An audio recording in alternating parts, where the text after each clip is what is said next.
স্টেজে যত আমার গুরুজন, আমার বন্ধু, সবাইকে আমার ভালোবাসা এবং প্রণাম। এটা বিজেপির মঞ্চ, আমি বিজেপি। এখন আমি যা বলবো, এই সামনে যারা আছেন, এই বিজেপি বলে এই করে এরা কিছু না কিছু করে দেবেন।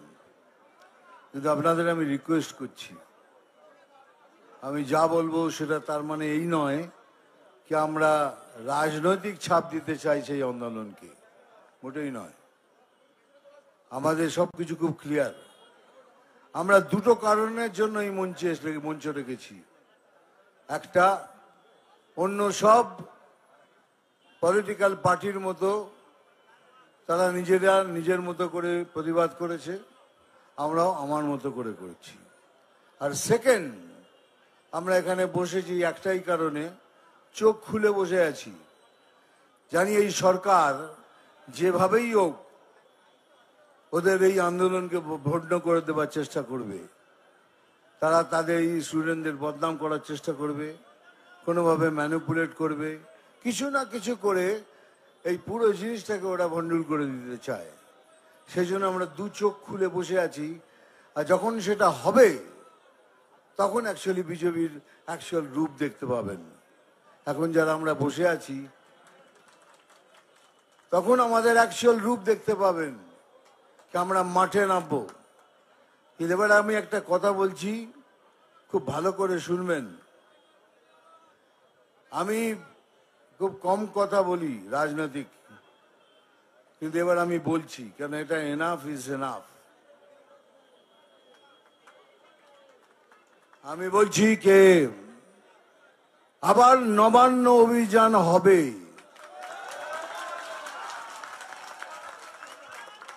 আর সেই অভিযানে আমি থাকব।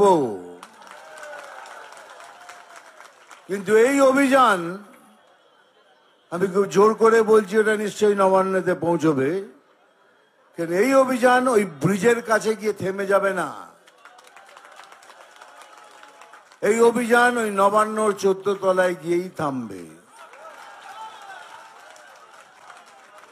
এখন ওরা ওয়াটার ক্যানন চালিয়েছে, টিয়ার গ্যাস চালিয়েছে, কালকে গুলিও চালাবে। সেজন্য আমার সমস্ত বিজেপি যারা ক্যাডার আছেন, যারা বিজেপি করেন না তারাও অন্য পার্টি করেন, সবাইকে বলছি তৈরি থাকুন, দিন এসে গেছে, হয়তো আত্মাহুতিও দিতে হতে পারে। Be ready for that, time has come. Thank you very much. এই ধরনই চাই।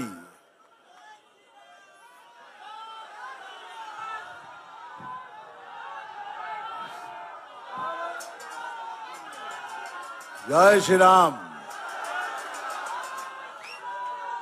মনে থাকে যেন আমাদের তৈরি থাকতে হবে। ওই তৈরিটা মানেই হলো এই ওরা গুলি চালাবে, আমরা সামনে থাকবো, দেখি কত গুলি চলে। কিন্তু এই অভিযান 14 তলার নবান্নে গিয়েই থামবে, তার আগে থামবে না।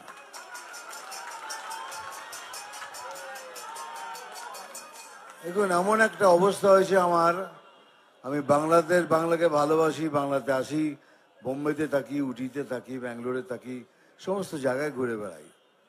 আমার অবস্থা একটা অদ্ভুত। বাঙালি বলে মাথা উঁচু করে দাঁড়ার আর ক্ষমতা নেই। যেখানে যেই প্রশ্ন করে অভয়ার কি হলো, অভয়ার বিচার হবে না, এইভাবে আপনারা মেয়েকে মেরে দিলেন, আমি বুঝতেই পারি না কি জবাব দেবো তাদের।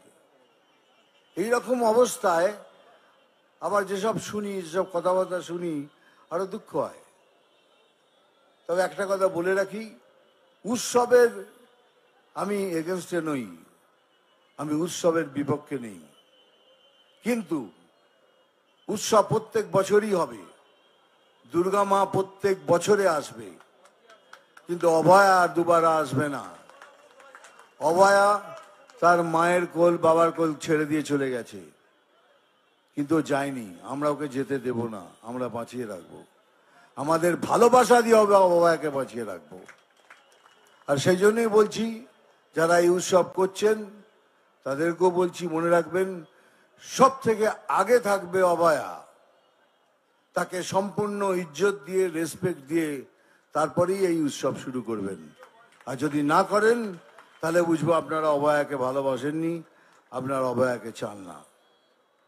আর থার্ড, বিজেপিকে সবাই আন্ডার এস্টিমেট করে, ভাবে বিজেপি কি করবে, এই তো এদের সিট।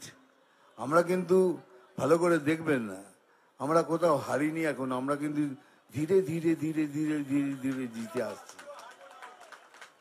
হ্যাঁ, হয়তো আমাদের ভাবনা চিন্তা একটু ভুল হয়েছিল, একটু লোভ বেশি ছিল, কিন্তু আমরা হারিনি কোথাও। We are still growing. আর এই গ্রোথ যদি থাকে, it's matter of time now. আমরা জিতবই, আমরা জিতবই, আমরা জিতবই। খালি লাস্ট কথা বলছি, যা কিছু হয়ে যাক, অভয়াকে আমরা ভুলতে দেব না। ও যতই চেষ্টা করুক এই সরকার, অভয়াকে আমরা ভুলতে দেব না, যতক্ষণ না ওর জাস্টিস পাচ্ছি। আজকে এটা শেষ, কালকে নতুন করে আবার শুরু করব। Thank you very much. বন্দে মাতরম, জয় হিন্দ।